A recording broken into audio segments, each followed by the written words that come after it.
the height of Typhoon Rubing last August 19, residents of 5 towns in the periphery of Santo Tomas in Zambales braced for the worst. Ano ho yun? Baha o lahar? Baha, may lahar na. Yung malapot ba? Yun. So, ang nakikita kasama nyo niya. talaga siyang tumataas? Ay, oo ah. It was not the first time they had to deal with lahar. They knew what they were up against. But they also knew one thing. They were now armored with a dike.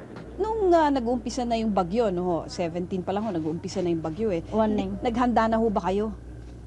Eh, hindi kami nakahanda noon dahil ang pag-asa na lang namin dahil mayroon na itong dike.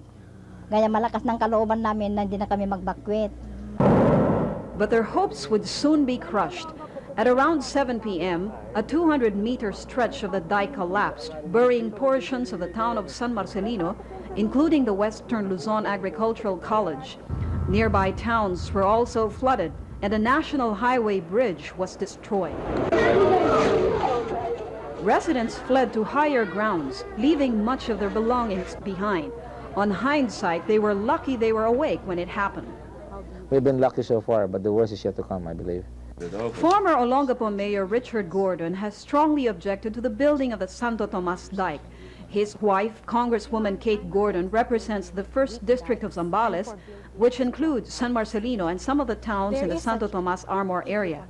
Both Dick and Kate think the building of the Santo Tomas Dike was an irresponsible political move.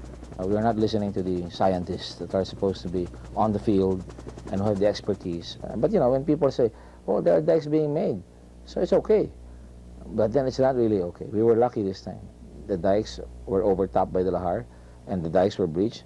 And what happened? It cut off the Kamachali Bridge and buried Wheelock into the ground as well. This is the kind of irresponsibility that is occurring. And I think the politicians should stay away from making lahar something of a political football, because lives are in danger and property is in danger.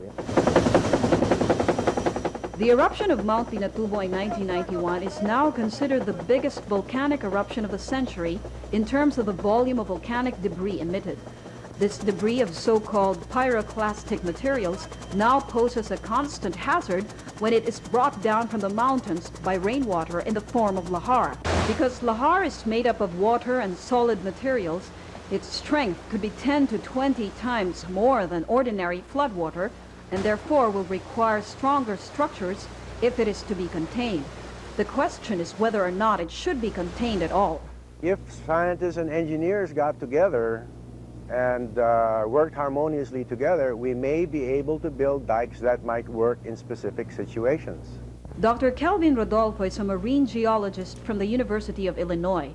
He came to the Philippines in 1984 as a balik scientist and, in collaboration with FIVOLCS, studied the lahar history of Mount Mayon. He has become a controversial figure in the lahar debate due to his objections to the building of the dikes in the Santo Tomas Zambales area.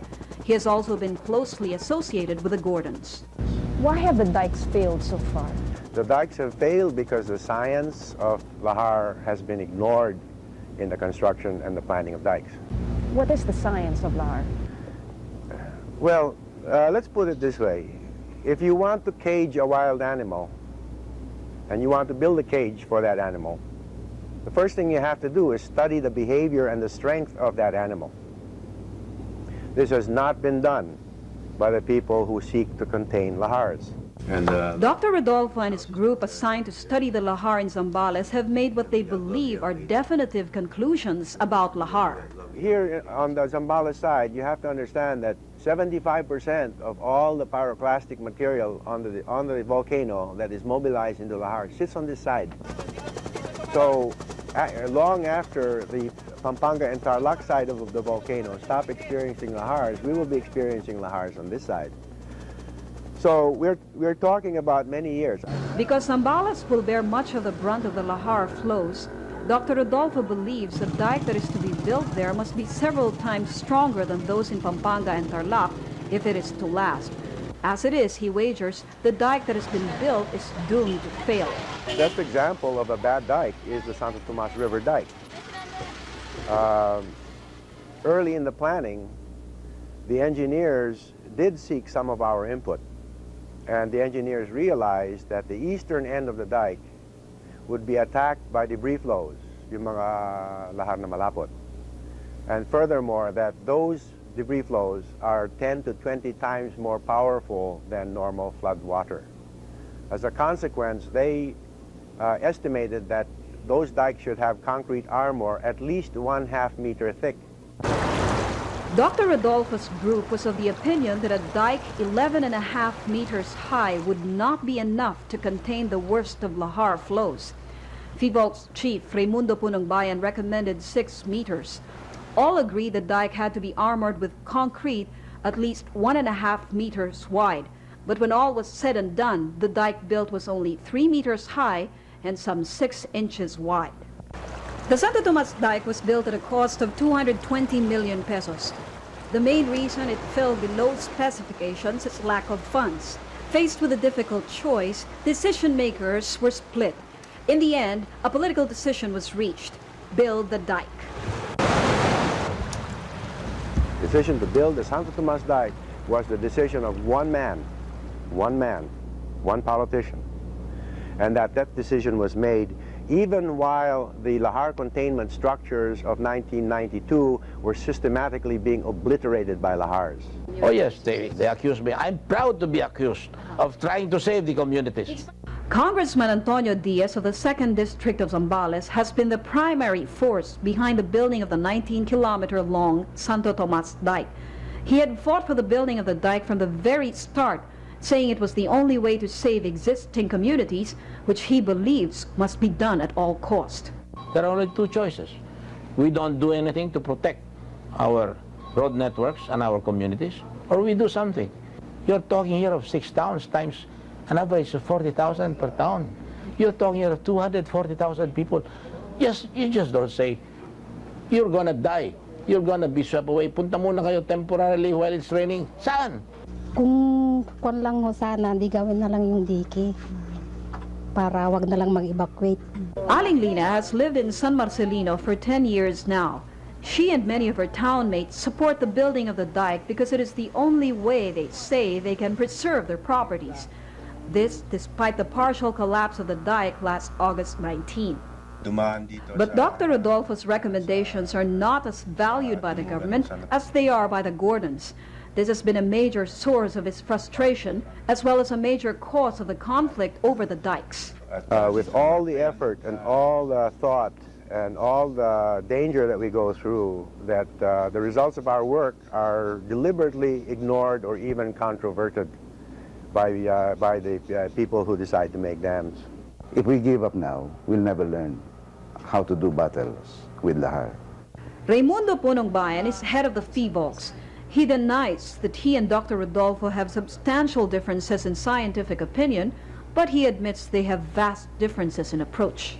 We should learn everything we can from this experience, and in the process, learn how to save towns. Kasi kung terrified ka over something like lahar, nagiging hysterical ka na sa ganun. And if you're hysterical, minsan hindi mo na alam kung ano dapat gawin. So you give up.